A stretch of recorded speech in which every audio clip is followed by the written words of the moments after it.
Greetings, everyone. Welcome to this episode of the Higher Ed Geek Podcast, episode number 68 with Mark Salisbury. Appreciate him reaching out recently to set up this time for us to chat about his work around college affordability with the organization TuitionFit. It is a project that he's kickstarted, and he's working hard on making sure that there's transparency and just better sort of access points for both institutions and students to make sure that everyone gets the students that kind of work best for their institution at a price point that works best for them, and really ambitious plans, and really appreciate Mark committing to this work and bringing his kind of geeky, thoughtful self to it. So really appreciated the time to hear more from Mark about his career journey and just everything that he's thinking about and all the resources that he's checking out. So definitely look in the show notes for a lot of good stuff, a lot of good resources, and definitely connect with Mark if you are wanting to keep the conversation going. So thanks so much for listening. And without further ado, this is episode number 68 with Mark Salisbury. Yeah, we can go ahead and get started and just talk through what I think is a really cool professional journey for you, just kind of perusing your LinkedIn and like what you're doing now, but like kind of what led you there. I'll be very interested to hear how you tell your story and stuff. But yeah, we'll start there with your kind of brief introduction and your professional journey of how you got to be where you are today. There's no way I could have predicted that I would end up where I am now when I graduated from college and started out. I started out thinking I would be a rock star and be a stand-up comic and be on stage, and clearly not good enough at any of that stuff. There's nothing like the sound of crickets when you finish a song in an empty bar. But I eventually ended up starting my career in higher ed as a college soccer coach. And I had been working on a master's degree in American Studies and was pretty clear that I was going to be very average as an American Studies scholar. And then this opportunity just popped up, and I thought, you know what, I'm going to try this. This could be fun.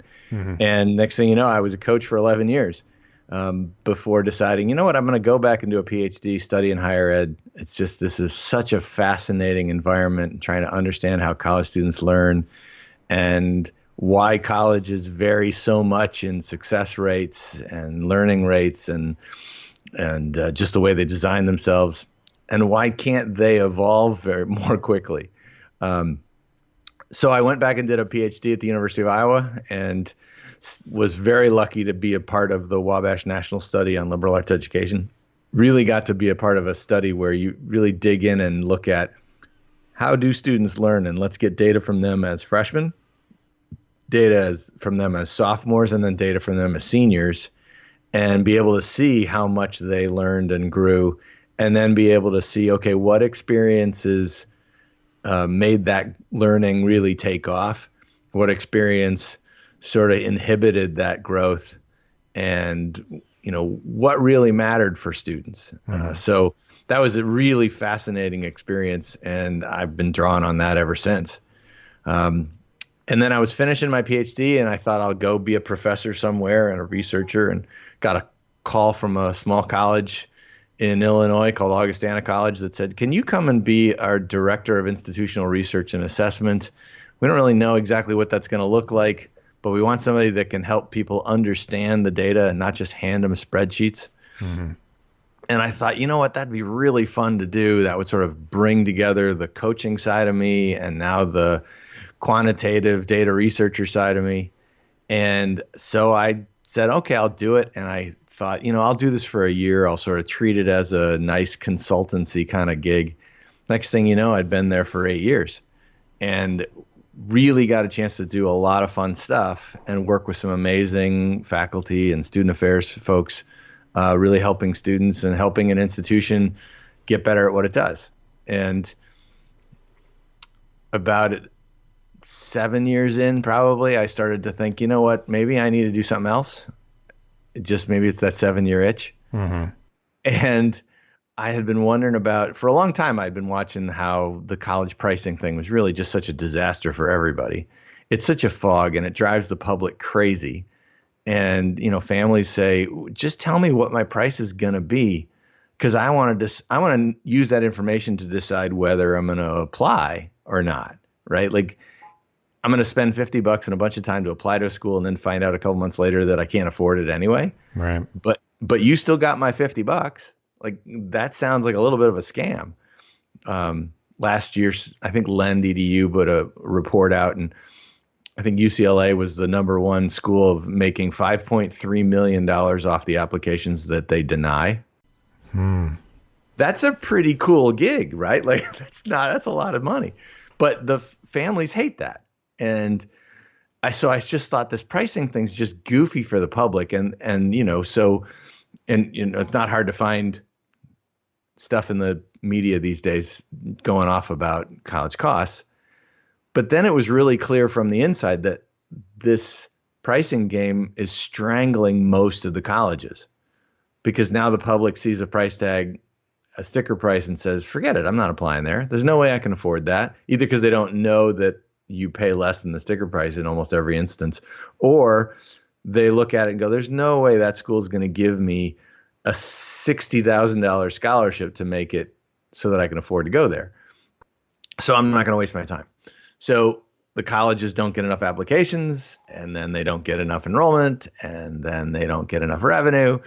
And so a whole bunch of schools are really struggling financially because they created a monster that now has turned around and bit them in the butt. So it just struck me like, okay, we got the public hates this and it's killing the colleges. I think it's time that we should change it, right? Mm-hmm. So that all set up my thinking about starting this crazy idea called TuitionFit, which was essentially, let's solve this by just making all of the prices transparent.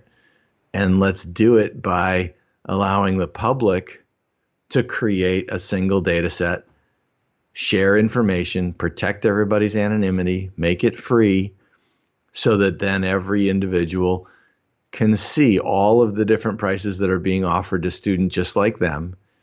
And they can realize, I've got options, I've got choices. Given that the colleges are so often recruiting all the way into August because they need students just to make their class and need students just to make their revenue targets, the public has a lot of power that they don't know they have. So let's use all of that to make it possible for more people to find a school that is their ideal financial fit. And then let's do this in a way that allows the colleges that really are a pretty good financial fit for a lot of folks to be able to connect more easily with those students, even when they haven't applied initially. So we created a way for the colleges to invite students to talk based on being able to offer them a better price than the price that they've got in the award letters that they've received. And we launched it a year ago, well, not quite a year ago, January, and said, let's see if this works. Let's see if the public will share. And word of mouth just sort of took off. I don't know if there's a phrase that is the equivalent when it's word of Facebook instead of word of mouth. But people started sharing this information about this thing on Facebook and email and blogs. And pretty soon we had students from 40 different states sharing data. And we had students, one story, a student that had a couple of offers that were in the $35,000 range. And this was a student who family didn't have enough money by any stretch of the imagination to pay that much for college. And then she sees that there's all these other prices out there that ranged from $6,000 a year to $51,000 a year. And the only reason that she hadn't applied to those schools was frankly just because all colleges essentially looked the same, right? And she didn't know, and she wasn't going to apply to a million schools because she didn't have the money for it. So it was just arbitrary choices. Why not to apply to this school versus that school? But suddenly when she saw the prices, oh, now I know what schools I need to apply to, and I can find a school that's a fit, that I can afford, that I'm not going to have to leverage my future in debt. Simple. Yeah. And it was just a function of building this thing. Well, and I think, committing to do that important work, I think is, just, I appreciate your hard work doing that, because just like all those pieces that you hit, like public trust and people making informed decisions, and like something that I think always really like stuck with me, just sort of like having an appreciation of the higher ed landscape and whatever institution type that a student chooses to go to, that research bears out more often than not that like it matters less where you go, just that you go and that you finish. Like going to college can just be such an educational, informative experience. And, it doesn't matter if, you're going as an adult learner for an online degree, for 2-year degree, or, any of that kind of stuff. And yeah, I think people do get kind of caught up in like, well, college is just this like, sort of amorphous, like it's just college. Everything's the same. It's just like, is it this school or that one or whatever? But like, obviously, like price is a big difference. And if, somebody's making the choice of like, well, yes, I am making the informed decision. I know how much that cost and I know how I'm going to fund that because it has an amazing program or whatever, but other people are working with less information and helping at least with, having that be more easily accessible and sort of like, it's one of those things that help try to solve for a lot of different problems that are out there right now. I think we've really created a monster where so many people think that the college that you choose is the one that makes the difference. Like if you don't go to the right college for you, you're going to end up a drug dealer under a bridge somewhere for the rest of your life, right? And your life is just going to be miserable. And yet research has found this for 40 years. And we saw this in the Wabash study all the time, that it really, for a very, very thin slice, the super smart, very, very low income, non-white kid that gets to go to an Ivy League school for free, then the institution matters. But for everybody else, which is about 99.9% of everybody else, it just doesn't matter that much.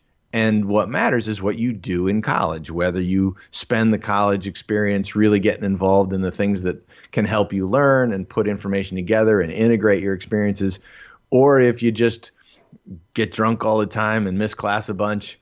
Every single school we looked at, there was way more variation in student learning and student experience within institutions than there were between institutions. The other way to say it, at least that I like, is that every school had a brilliant individual just doing incredible things. And then every school had a Blutarsky from Animal House, right? Like every school has that. And it's a function of then what you do while you're in college. And so at some point, giving people some agency to just say, like, you could actually make this experience amazing, or you can make it really average. And then we teach them how to do college. That's probably the stuff that we need to spend more time talking about, whether it is online institution, 2-year, 4-year, cobble it together, work most of the time and go part-time for a while, whatever it is, there's so much out there more that's more about you can unbundle the college experience and put it together, transfer credits, and then end up with a degree. But it still matters that you know how to integrate learning experiences and you know how to sort of figure out that, hey, I did this in this experience. If I go and do this other thing over here, I'm going to be able to take what I learned there, plug it in a real life situation there, and all of that stuff becomes real. If you know how to do that, you can get a ton out of any college's offering. Right? And that gives people a lot of free. I mean, like, let's empower people to be who they can be, right? I'm starting to sound like an army commercial or something, but that to me just seems to be a so much better way to get more people to engage higher education, to complete it, and to really feel like they got something out of it when they were done. Because if we don't get all three of those things to happen, we're still falling short of where we need to be. Yeah, I guess, just like, that whole kind of like continuum kind of like that. Some people might not be able to accept that fact of like, okay, it matters less where I go, just what I do while I'm there and like finishing and all that. But like, they might not even get to that point if they don't have the transparency into the costs and those things. And then obviously, like when they're there, having that support to have an amazing experience and then helping them to further their career goals and everything. But I guess now I'm wondering, like, because, you mentioned kind of the brief part of like your own college experience and like starting out and, what you thought that you were going to be doing and everything. But is there still anything from your own college experience kind of like in that sort of sphere of like what you did while you were there, who you met, or what you learned that you still like is still helping you kind of connect these dots and make these connections and do this work, or like just, anything that comes up of just like those sort of formative things that you sort of still, fall back on now for the work that you're doing now? Anybody who knows me from 30 years ago, 35 years ago when I was in college, knows that I'm a pretty good example of the stumble, bumble, like dance on the edge of failure for a good long while before you finally the lights start to come on. I took 7 years to finish my undergrad. I transferred twice. I took some time off and needed to have some real life experience to just grow up and find what I was doing. I was a great example of somebody who all of this information about the kind of salary you'd make based on the major you finally finish. I was a great example of somebody for whom that information was utterly useless when I was looking at colleges because I had no clue what I was going to do. And worse, I thought I had a clue about what I was going to do, and I was just dead wrong. So one of the things for me is that to understand that people's lives are just not this simple, linear, two-dimensional thing that we would like to think it is and sort of frame as the ideal. Most people's lives are a winding path. We ran a study when I was at Augustana that we called the Winding Path Study, where we really tried to study graduates not just as snapshots and find out how much money you're making, but let's see how many times your life hit a curve in the road and whether that curve was in a planned, intentional curve, or was it something you come up that you had no idea was coming? And then how did you manage that curve and what tools did you use and how did that then play out? Because that's, I think, a lot more the way people's lives actually work. Mm-hmm. And so my own experience has absolutely shaped the way I've thought about this all the way along in terms of you need really simple, useful information to help people. And you need people to believe that no matter what comes up, you can navigate it. You'll get through it. There's something on the other end that's okay. And let's just give you the right information to get to tomorrow and get to next week and get to next month. So that's a big thing that frames a lot of the way I think about this. And the second piece, when I finally finished my undergrad at the University of Minnesota, I did my last 2 years there. For me, writing for the student paper there was the reason to keep going to class. So I absolutely found my real love when I was writing for the student paper. And for me, that made all of the other things that I was learning, it made those things real. It made it on just some basic immature level. It made me go to class again. But it also then got me an opportunity to sort of apply what I was learning in a way that made sense, that seemed like it had some energy behind it. And so for me, that's one of those experiences where I look back and say, like, yeah, if it weren't for that co-curricular thing, college would have been, I don't know if I'd ever finished. But as a function of that, I'm always about telling people, find other things besides the classes that you take that matter, because that shaped so much of how I think about what college can be. Mm-hmm. Yeah.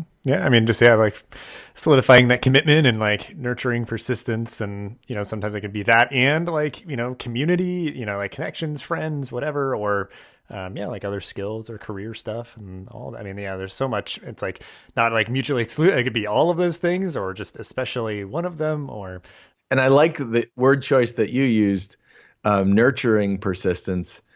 For me, sometimes it was nurturing and sometimes it was coercing, right? And that's not necessarily such a bad thing if you're a male in your early 20s who's trying to figure life out and kind of bumbling along.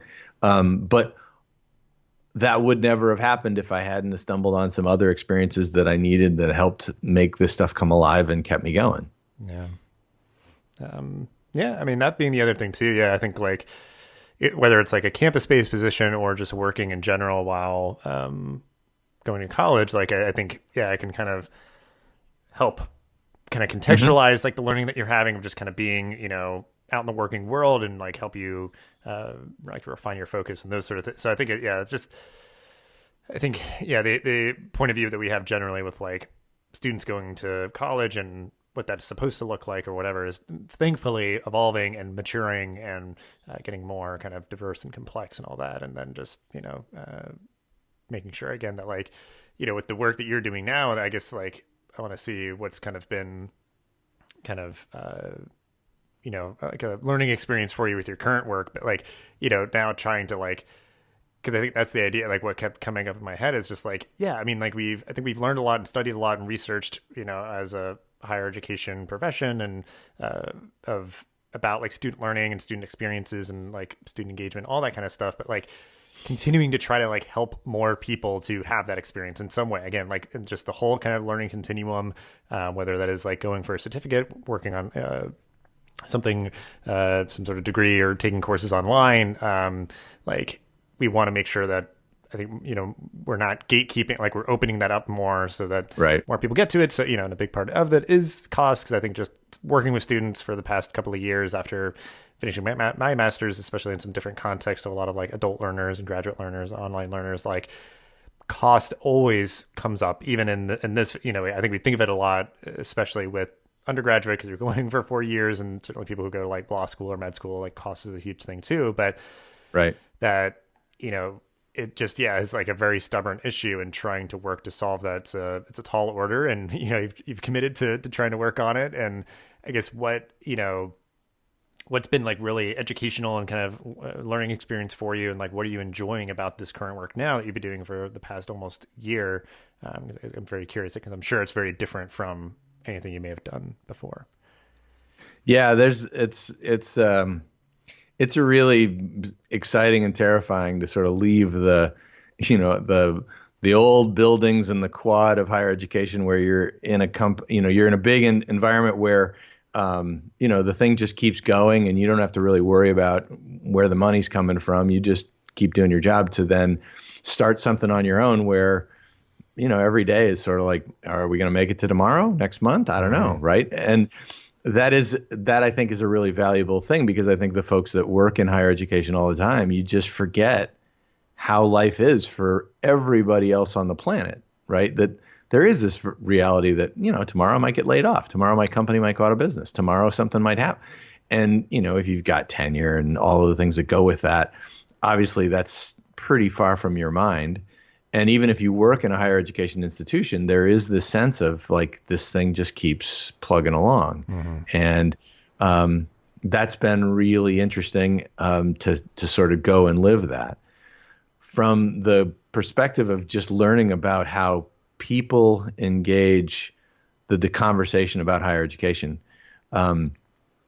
it's frightening the degree to which colleges and universities think they understand it, and yet they're completely off in what they think they know. People are used to making calculations about ROI, whether you want to value, worth, whatever term you want to use. People are used to doing that in virtually every other thing that they buy, whether it's going on Amazon for a pencil or whether it's looking at buying a new house. You get to see other prices. You get to put things in context so that you can say, yeah, that house is cheaper than the other ones, but this one that's a couple $1,000s more is in a different neighborhood. It's closer to my work. They've got an extra bedroom. I'll pay that extra amount because I think it's worth it. And so when people run into the college search process and they're not able to work that same way, they get really frustrated. And they start to think, a lot of them do, this really looks like a scam. Like, you're going to get me to pay to eliminate most of the competition, pay a bunch of money to submit an application, and then you're going to tell me my price. And at that point, it looks like I've only got a couple of different prices on my kitchen table, and I don't know what I don't know. Like, that really doesn't feel very honest, very transparent. And a lot of that's a function of the system that we've used for 100-some years to go to college, right? The application process is by nature an exclusionary process. But today we're talking about higher education as an inclusionary thing, right? We need more people to get some kind of higher education degree, and we want more and more people to go. And if you set aside the super elite colleges that are, have these really high selectivity rates, or low selectivity rates, right? It's far easier to get into college than it is to get a credit card. And that's really kind of frightening when you think about how easy it is and how short of a period of time it takes to get a credit card. And about 40% of the people who apply for a credit card get one. Mm-hmm. But to get into college, it's like 75% likelihood of it getting accepted somewhere. And yet you're spending all this money and all this time to get it, through an application process. Like, there's a bunch of stuff in here that's really upside down. And I think the public sees that because the whole rest of their world is they're able to put price into context. And then as a function of that, they're able to calculate, you know what, I'll spend more to go to that college because they have the program that I know I really want, or they have that professor that has that undergraduate lab that I really want to get into, or it's very clear that that school knows how to connect internships to professional work to a job later. So it's worth paying that other. Or for the other student, I don't really know what I'm going to do, so I'm just going to take this course online that's really inexpensive because I don't know how far along I'm going to go in it. And it makes sense for me. That's a sane ROI. People are used to that, but the college system just drives them nuts. Mm-hmm. And the degree to which that is out there, and the degree to which that then, and the last thing I'll say is, there's the subset of students who, they just can't afford any college, very low income. And if their test scores and high school GPAs are strong enough or other variables matter, schools will offer them a very generous financial aid package. But there's a whole bunch of other folks that are just north of that they know they're going to have to figure out a way to borrow some money to go to college. They aren't sure they'll be able to afford it, but people are telling them that they should go to college and that there's a place for them somewhere. And then they see this process and they're smart enough to see, wait, you want me to pay you money and you won't tell me whether I can afford it until a couple months later? Mm-hmm. Forget it. I'm out. I'm not doing that dance. I'm not getting my heart broken again. And they don't go to college at all because they're turned off by the process.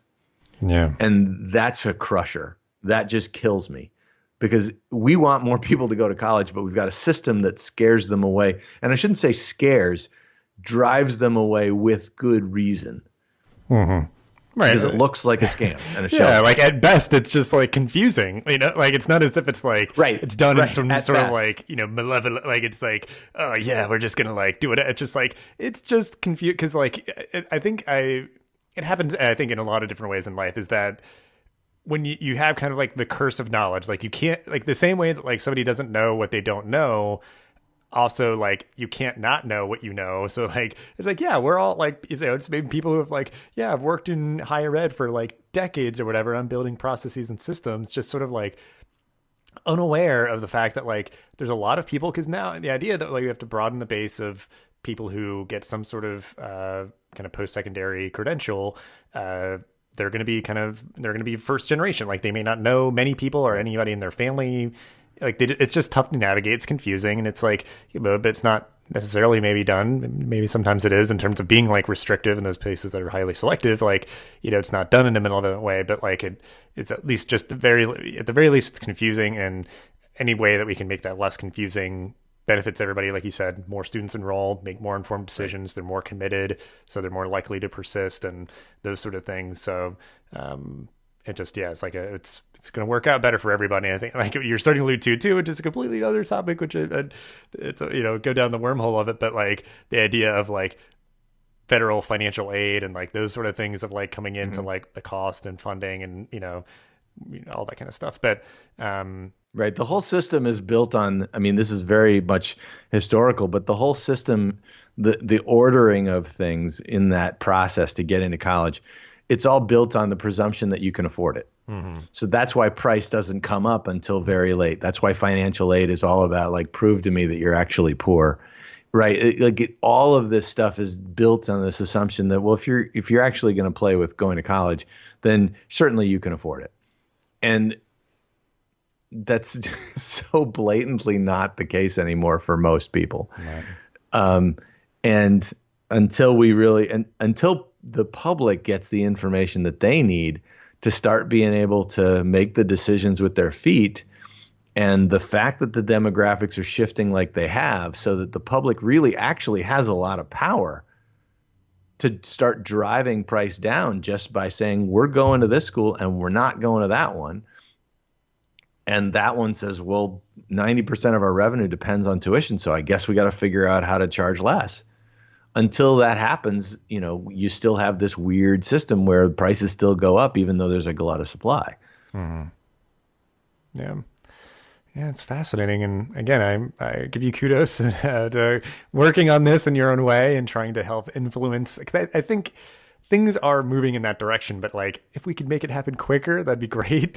Right. There's definitely an urgency there that I hope, like you said, like oftentimes it's, higher education, like there may be that lack of urgency in some segments and stuff. So any way that we can kind of get that moving quicker would be appreciated. Coax them, like plate tectonics moves faster than higher ed sometimes. Right. And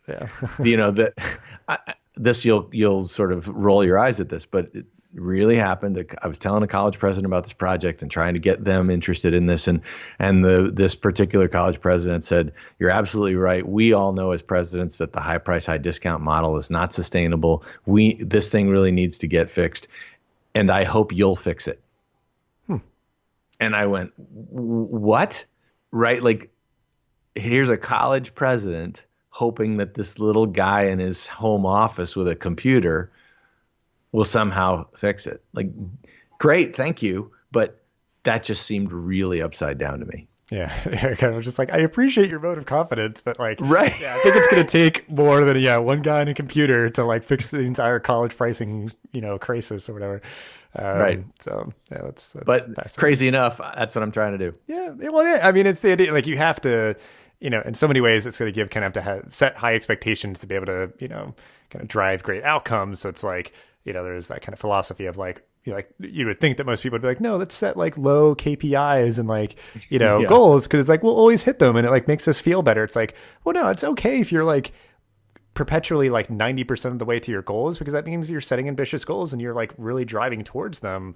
And, there is kind of a camp that, really kind of, believes in that and kind of works towards that. So it's like the idea of just like, yeah, I mean, maybe I can. That's the goal. I'm going to try. I'm going to get as close as I can. Kind of like the moonshot kind of thing.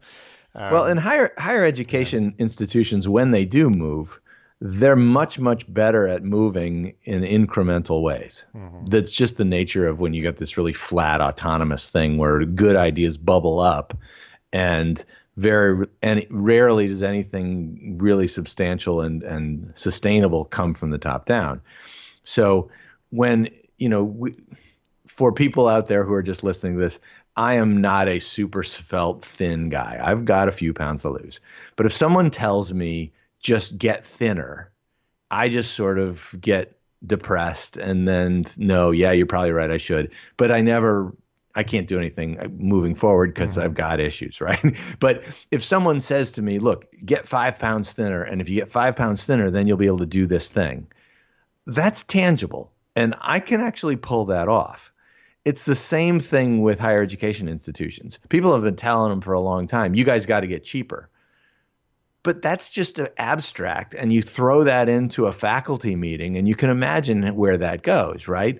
It's just too abstract, and the nature of higher education institutions is such that people will figure out all kinds of reasons how it won't work, or different philosophical questions that somebody gets stuck on and take a hard left, and pretty soon that just never goes anywhere. So institutions desperately need clear short-term, like just get $1,000 cheaper. And if you do this, you'll be able to compete for those students that right now you're not competing for. That's really important for higher education institutions to get there. And the reality is that we need each other, right? As a public, we need higher education more than ever. And higher education institutions need the public to pay the tuition. Otherwise, you can't keep the lights on. Mm-hmm. So instead of doing this in a way that just gins up anger and I'll sell pitchforks and torches wholesale, let's do this in a way that actually helps to solve the larger problem, which is at the interaction of the public and higher ed, rather than, just the higher education institutions say, well, if the public governments and the states would just fund us more, we'd be fine, triple the Pell Grant, blah, blah, blah. And the public just says, well, if you guys would just get cheaper, we'd be fine. maybe, but neither of those is really all that helpful. We've got to find a way to get in the middle and fix this in a way that's incremental and moves everybody to a place that arguably allows this thing to keep going. And all of that to say, that's what this tool is trying to do, is to use transparency as the framework, where then people can see incrementally, if you do this, you get $1,000 cheaper, then you can get that. And students can see, well, I could go to that school for $1,000 less, but let me look, okay, that school's a little different. Well, is that worth it? I don't know. For some it will be, for some it won't. It still sits at the middle at the interaction of the two sides, which is where the fix needs to happen. Mm-hmm. Yeah, makes a lot of sense. Yeah, and I think just that it came up in a past podcast episode a while back, but just kind of a like reformist mindset versus like disruption. Because I think, that idea of like pitchforks, it's like, oh, the whole system has to be burnt down or whatever. It's like, no, it's existed for a while and it's had a lot of successes, reform, incremental, and like everyone kind of doing their part versus, just like pointing fingers. Because it could, again, it's probably, be a incrementalist mosaic of solutions kind of thing. Of just like, at least freeze prices, like don't get more expensive and then incrementally reduce them, or like more federal funding and more informed people, like, more informed students making their choices of where they want to go and those sort of, because it's like if they get done quicker, it's cheaper. If they, a lot of things. Yeah. I mean, a lot going into that, and it being just like, we as human beings get better at stuff when we start with an honest assessment of here's where we are. Here's what we do well. Here's what we're not so good at. Tomorrow, I'm going to try to get a little bit better at X. Mm-hmm. That's just the basic framework for all good human growth, right? Whether it's in professional development, whether you're working with students day to day, all of that's just that's the basic starting point. Nobody gets better if you just rip them up and down, and nobody gets better if the only way that you define better is by perfect, right? So, like you said, if we get to a place where we're just reforming with enough nudge, I think you got a shot at something. Well, it's clear that I guess I feel like it would be fair to say that you geek out about this topic to get to my next question segue. I would say so. So are there things that you're like engaging with that are related to all this topic of like, resources or, things that are kind of helping to inform your work, or other stuff that you just do like, you geek out about, like kind of personal hobbies just for fun, like whatever way you'd want to take it, or both, just like what's kind of like grabbing your attention lately that you'd want to kind of give a shout out to? Yeah, I think that one of the things that, and I've written about this in other places, but as you might imagine, I love to do research on how college works and how students succeed in college, and how different frameworks require different elements and how different factors play out in different contexts. And whether it's taking quantitative data and really tackling it and trying to make some sense out of it, or whether it's doing this qualitatively and asking people questions and seeing how they respond to things, it's pretty hard to find my sort of, okay, I've had enough line. Mm-hmm. I just love to play with that stuff. And one of the things that's been really interesting, sort of two sides of it. One is there's been some really interesting analysis of digging deeper into understanding the student debt bubble, right? This $1.6 trillion in student debt, it gets thrown around out there and used as a thing to say, well, yeah, it's all undergraduates and everybody's getting screwed, and there's all these students with $100,000 in debt. But much deeper analysis of that data, we're starting to find out some really interesting things that don't comport with the larger narrative, right? That big chunks of that data or big chunks of that loan money is to students that went to graduate school, and big chunks of that loan money are for people who are making six-figure incomes. And the folks that are more likely to default are not folks with $100,000 loans, but people with $5,000 loans, right? And the differences by race in repayment processes and repayment stages is just stunning. So digging into some of that stuff and understanding that maybe it's not the size of the number can get a lot of people's attention, but maybe that's not really where the issue is. Maybe the issues are a lot more about how we actually follow through in the loan forgiveness programs, and how we actually manage and sort of hand it off the debt repayment stuff to really sort of disorganized actors, right? Let's disorganized as opposed to malevolent, right? Mm-hmm. But like just understanding what's going on in there is just really fascinating because it certainly doesn't all support the broader narrative that gets the headlines. That's something that's been really interesting. On the other side of it, I've been really fascinated by some of the qualitative stuff that's come out as documentary film. One in particular that I would really encourage everybody to check out and see it somehow. I think you can watch it online. Is this documentary called Personal Statement that is basically follows 3 high school seniors through their senior year, and they're in Brooklyn, New York. They're low-income kids, first-generation college student types, and it's following them through. They're navigating the college search while at the same time they're trying to mentor their own classmates on how to get to college too. And it's just a fascinating story. Really lays out there all the different things that pop up for people and all of the different little barriers that are subtle and yet really powerful that can inhibit students from ultimately going on to higher education somehow. It shows a lot about the lack of good guidance that there is for most high school students. And as a function of that, then how much mythology can go in there and mess things up because you don't know what you don't know. And so you hear something from somebody and you think that that's gospel and therefore you apply it in your own life. And it turns out that's not applicable or just flat out wrong. But this documentary just does a fantastic job of spelling a lot of this out and showing people what this looks like in a real life situation. So yeah, those are a couple of things that I sort of just get swallowed up in, and 3 hours on Amazon Prime later, I've watched a bunch of documentaries, but it's just been so enriching and makes you think about so many different things. Yeah, that's great. I mean, if you have any other stuff you want to send along after we're done recording, feel free to do so. We can include stuff in the show notes for other documentaries you can think of or you'd like to share. But yeah, absolutely. Yeah. Well, then I guess we'll just wrap up with my one of my favorite parts. I always like asking people to end the show on an optimistic note. What are some things that you were looking forward to in your job, life, and or the world? So any of those things, all of those aspects, whatever comes to mind of what you are looking for.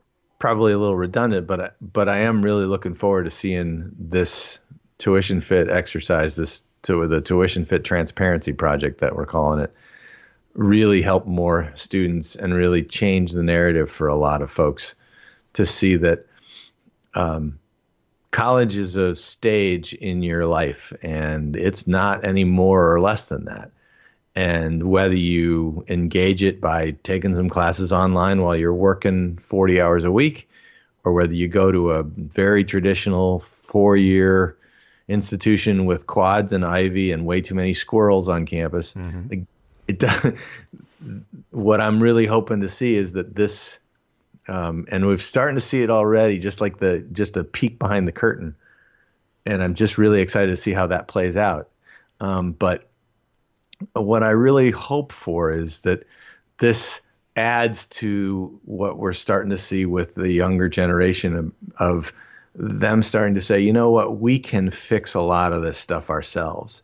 We have agency. We can stand up together and organize and do things that really become systemic problems. We can do things to change those big challenges just by let's just step up and let's collaborate. Way too often, I think we all end up with our little slice of the larger pie, and that slice is the sum total of what we think we understand. And because we're in that position, we make decisions based on that little slice, and we just don't know what we don't know. But when we share information, when we team up, we really can do some amazing things together. And I'm seeing that more and more with the younger generation coming up, and it's just incredibly exciting to see. Yeah. I think about that a lot. Like, we create a lot of our own problems and we have the power also to fix them. So like kind of being inspired by that and, knowing some certain things. Again, it's not, any fault necessarily of one person's own doing or anything. It's just kind of, collectively may have been neglected. I think, like the pricing, I think there was some incentives going in a direction that have now kind of come due, and hoping that we can, help nurture kind of the incentives the other way to work better for everybody in the whole kind of higher ed system. So, again, I appreciate the work that you're doing. I appreciate you making time for the show here and sharing all that you did. And it was a treat. Thanks. We'll have ways for everyone to connect with you and everything that you mentioned down in the show notes there. But just thanks again. This is really great. Awesome. Well, it's really a treat to chat with you and watch the stuff that you've been doing and writing and posting over the last several years. Just tantalizing and curious, and it's kind of been fun to watch you evolve too as you write about your life experiences and the things you've tried to do and the risks you've taken. Well, I appreciate that very much. This podcast is part of the Connect EDU podcast network, bringing together diverse voices in the higher ed community. Check us out on Twitter at ConnectEDUPod or at connectedu.network. Thanks for listening to this episode of the podcast. Make sure to rate, review, and subscribe so you never miss an episode. Thanks again for listening, and we'll see you in the next episode of the Higher Ed Geek Podcast.